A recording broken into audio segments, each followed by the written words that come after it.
नमस्कार दोस्तों, स्वागत है आप सभी का नीलम डेली स्टोरी चैनल में एक नई कहानी के साथ। आहा, मेरी बड़ी बहन की बहू तो कितनी गोरी आई है। मैं भी अपने सुमित की जब शादी करूंगी तो ऐसी ही गोरी बहू लेकर आऊंगी जिसका रंग दूध जैसा उजला हो।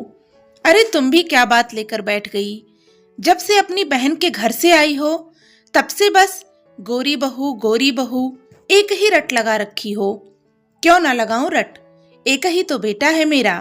कम से कम उसकी शादी में तो मन की सारी इच्छा पूरी करूंगी। देखना, ऐसी बहू लेकर आऊंगी कि दुनिया देखती रह जाए।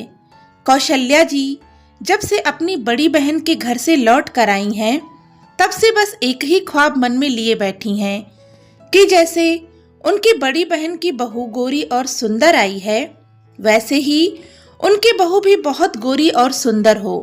कौशल्या जी श्रवण जी की पत्नी और सुमित एवं शालिनी की मां हैं। सुमित भी गोरा सुंदर बांका जवान है जो हाल फिलहाल ही सरकारी नौकरी पर लगा है और जिसके लिए कौशल्या जी जान लगाकर लड़की देखने में लगी हुई हैं। इकलौता बेटा है इसलिए कोई कसर नहीं छोड़ना चाहती। आखिर उन्हें सुमित के लिए तनु पसंद आई। तनु बेहद ही खूबसूरत और गोरी चिट्टी लड़की थी। बस यही बात उन्हें भा गई। इसलिए उन्होंने इस बात पर भी ध्यान नहीं दिया कि तनु गांव में रहने वाली लड़की है और ज्यादा पढ़ी लिखी भी नहीं है। आखिर दोनों परिवारों की रजामंदी के बाद दोनों की सगाई कर दी गई। सगाई और शादी का फासला सिर्फ इतना था कि 15 दिन में ही शादी हो रही थी, क्योंकि 15 दिन बाद ही वैलेंटाइन डे था। इन 15 दिनों में तनु ने कभी भी सुमित से बात नहीं की। गांव की लड़की है, शर्म आती होगी, यही सोचकर किसी के मन में भी कोई शक की बात नहीं आई। धीरे धीरे शादी का दिन भी आ गया। सुनहरी शेरवानी पहने घोड़ी पर सवार सुमित किसी राजकुमार से कम नहीं लग रहा था। वैलेंटाइन डे था तो तनु को देने के लिए काफी सारे गिफ्ट भी तैयार किए हुए थे। हर कोई हंस रहा था। अरे कहाँ गिफ्ट दे पाओगे, गांव में कोई बुरा मान गया तो फेरों के बाद जब दुल्हन हमारी हो जाएगी तब दे देंगे और बात को हंसकर टाल देते हैं। यूं ही हंसते गाते बारात चल पड़ी तनु के घर की तरफ। गांव में बारात में महिलाओं का निमंत्रण नहीं होता, इस कारण सुमित की छोटी बहन और घर की छोटी बेटियां ही बारात में गई थीं। बारात वहां पहुंची तो उनका काफी अच्छे से स्वागत किया गया। धीरे धीरे वरमाला का समय हुआ तो दुल्हन को बुलाया गया। जब काफी देर तक दुल्हन नहीं आई और उसके माता पिता नजर नहीं आए तो सुमित और उसके पिता तनु के पिता के पास गए। अंदर जाकर देखा तो उसके पिता आंखों में आंसू लिए बैठे हैं और तनु की मां रो रही हैं। क्या बात है, आप इस तरह से क्यों बैठे हुए हैं? बहुत दुखी लग रहे हैं। आखिर हुआ क्या है? तनु के पिता से कुछ कहते ना बना। आखिरकार उसके भाई ने हिम्मत करके बताया कि तनु किसी लड़के को पसंद करती थी और उसके साथ भाग गई। इतनी बड़ी बात आपने हमसे छुपाई। यहाँ हमें क्या बेइज्जत करने के लिए बुलाया था? हमें माफ कर दीजिए समधी जी। कैसे समधी? कौन सी समधी? आपने तो हमारी इज्जत का तमाशा कर दिया। अब क्या बारात खाली हाथ लेकर जाएं?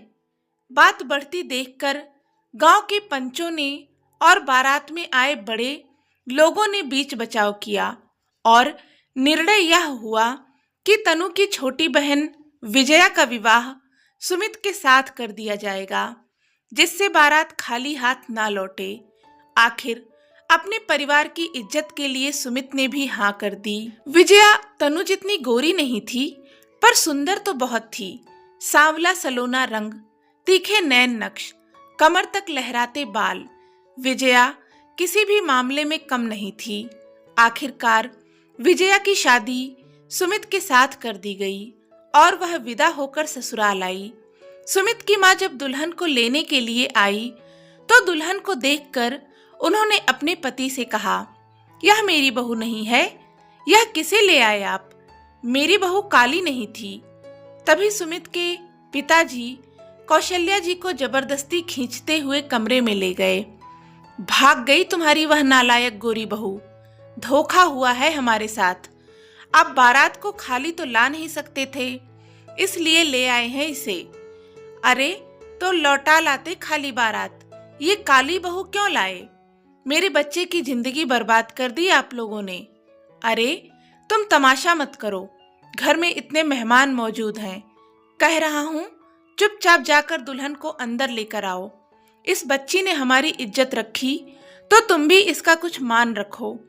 उस समय तो कौशल्या जी अपने पति की बात मानकर अनमने मन से बहू को अंदर ले आईं और जैसे तैसे मन मारकर रस्मों रिवाज पूरी किए। हालांकि मेहमानों ने मुंह दिखाई में विजया की बहुत तारीफ की, पर कौशल्या जी के लिए तो उनकी बहू काली ही थी, जिसे वे दिल से स्वीकार नहीं कर पा रही थीं। दूसरी ओर सुमित भी विजया को दिल से स्वीकार नहीं कर पा रहा था। सुहाग रात के दिन भी सुमित ने विजया से कोई बात नहीं की और बिस्तर पर दूसरी तरफ मुंह करके सो गया। विजया भी पूरी रात करवटें बदलती रही कि आखिर वह कैसे इस घर को अपना बना पाएगी। 2-3 दिन तो घर में मेहमान रहे, इस कारण किसी ने कुछ नहीं कहा। पर जब मेहमान चले गए तो सुबह जब नींद खुली तो वह जल्दी से तैयार हुई। हरी साड़ी, उस पर मैचिंग की हुई हरे रंग की कांच की चूड़ियां, माथे पर हरी बिंदी और खुले हुए लंबे केश। एक बार को तो सुमित भी विजया को देखता ही रह गया, पर जब उसने गौर किया कि विजया उसे देखकर मंद मंद मुस्कुरा रही है तो एकदम से सकपका कर अपने काम में लग गया। तैयार होकर विजया बाहर आई। कौशल्या जी के पैर छुए तो कौशल्या जी ने उसे रोक दिया। तुम मेरी बहू नहीं हो, इसलिए मेरे पैर छूने की जरूरत नहीं है। सुनकर विजया की आंखों में आंसू आ गए, पर उसने कुछ नहीं कहा। जब श्रवण जी के पैर छुए तो उन्होंने ढेरों आशीर्वाद दिए। उस घर में श्रवण जी और शालिनी ही थे जिन्होंने विजया को दिल से स्वीकार किया था। कौशल्या जी विजया को परेशान तो नहीं करती, पर हाँ स्वीकार भी नहीं कर पाती। वहीं सुमित विजया को लेकर अपनी भावनाओं को समझ ही नहीं पा रहा था। जितना विजया उसके पास आने की कोशिश करती, उतना घबरा करके वह उससे दूर हो जाता। शादी को 1 महीना होने को आया था, लेकिन अभी तक दोनों का मिलन भी नहीं हुआ था। सुमित बोलता भी उतना जितना जरूरत हो, अन्यथा किसी न किसी काम में लगा ही रहता, और कोई काम न होता तो लैपटॉप चालू करके काम करने का बहाना कर रहा होता। हालांकि सुमित कभी भी विजया से इस तरह से बात नहीं करता जिससे उसका दिल दुखे, उसे पूरा सम्मान देता। विजया भी पूरी कोशिश करती, पर जो जगह शायद वो तनु के लिए सोचकर बैठा था वह विजया को नहीं दे पा रहा था। पर छुप छुप कर कई बार विजया को निहार जरूर लेता था। कुछ दिनों बाद होली का त्योहार था। रीति रिवाज के मुताबिक पहली होली नई नवेली बहू को अपने मायके में ही मनानी पड़ती है, तो विजया भी अपने मायके के लिए रवाना हो गई। पर रवाना होने से पहले सुमित से इतना ही कह पाई, सुमित जी, होली के बाद आप हमें लेने गांव आएंगे ना? हम जा रहे हैं। क्या आज भी आप हमसे बात नहीं करेंगे? जानती हूँ कि हमारी शादी जिस तरीके से हुई है उसमें तो रिश्ते बनाना भी बहुत मुश्किल हो जाता है, पर हैं तो हम पति पत्नी ही ना। मैं आपका इंतजार करूंगी। सुमित कुछ कह ना पाया और विजया अपने पिता के साथ अपने मायके रवाना हो गई। पर इस बार होली को लेकर उसके मन में कोई उल्लास था ही नहीं। होली के दिन शालिनी ने विजया को सुबह सुबह फोन किया, भाभी प्रणाम, कैसी हो आप? होली खेलने को तैयार? नहीं शालिनी जी, इस बार मेरा होली खेलने का मन नहीं है। क्यों, क्या हो गया? तबीयत तो ठीक है ना? हाँ, मेरी तबीयत ठीक है, बस इस बार ये रंग अच्छे नहीं लग रहे। पर मैंने तो सुना है आपको होली बहुत अच्छी लगती है। हाँ, मुझे होली अच्छी लगती है, पर इस बार मन नहीं हो रहा। चलो ठीक है, बाद में बात करती हूँ। विजया से बात कर शालिनी सुमित के कमरे में गई। भैया जल्दी चलो, कहाँ जा रही है तू? हर साल की तरह होली खेलने चलते हैं दोस्तों के साथ। और कहाँ? मेरा मन नहीं है। अच्छा, अब समझी। इधर आपका मन नहीं है, उधर भाभी का मन नहीं है। तुझे कैसे पता? अभी अभी भाभी से बात करके आई हूँ। और इधर गांव में विजया चुपचाप घर के कामों में लगी हुई थी। उसके छोटे भतीजे भतीजी उसके साथ होली खेलने के लिए आते तो उन्हें डांट कर भगा देती। ऐसा करते करते दोपहर हो गई।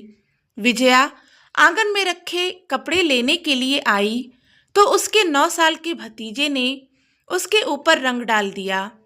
कितनी देर से कह रही हूँ, मुझे नहीं खेलना होली, क्यों रंग डाल रहे हो मुझ पर? नहीं है मुझे पसंद कोई रंग। वह इतनी जोर से चिल्लाई कि बेचारा बच्चा सहम सा गया।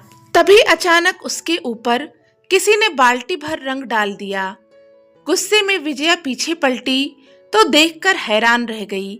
सुमित खड़ा मुस्कुरा रहा था। किसने कहा कि मेरी पत्नी को होली के रंग पसंद नहीं?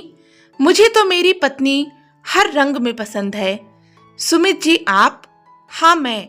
मुझे अपनी गलती का एहसास है। मेरी सांवली सलोनी हर रंग में खूबसूरत लगती है। आइंदा मत कहना कि तुम्हें कोई रंग पसंद नहीं। और कब तक यूं ही बुत बनकर खड़ी रहोगी? अब तो मुस्कुरा दो। बेचारे बच्चे को डरा दिया। आपको तो हम पसंद नहीं थे ना? विजया ने चिढ़ते हुए कहा। किसने कहा कि तुम मुझे पसंद नहीं थी? बस समझ नहीं पा रहा था। अच्छा, छोटे बच्चे हो क्या? ओह, मैडम नाराज हो गई? हाँ, नाराज हूँ। ठीक है, हक बनता है तुम्हारा। वैलेंटाइन डे पर ना सही, होली पर ही सही, आज पूछता हूँ, क्या तुम मेरी वैलेंटाइन बनोगी? इतनी आसानी से तो नहीं। तो फिर कैसे? विजया ने पास रखी रंग की बाल्टी उठाई और सुमित के ऊपर उड़ेलते हुए कहा, ऐसे। सचमुच वह होली विजया और सुमित के लिए एक यादगार होली बनकर रह गई, क्योंकि वह होली प्यार और शरारत के रंगों से रंगी हुई थी। तो दोस्तों, उम्मीद करती हूँ कि आज की यह कहानी आपको जरूर पसंद आई होगी। कहानी अच्छी लगी हो तो प्लीज इसे लाइक करें, शेयर करें और चैनल को भी सब्सक्राइब कर लें। धन्यवाद।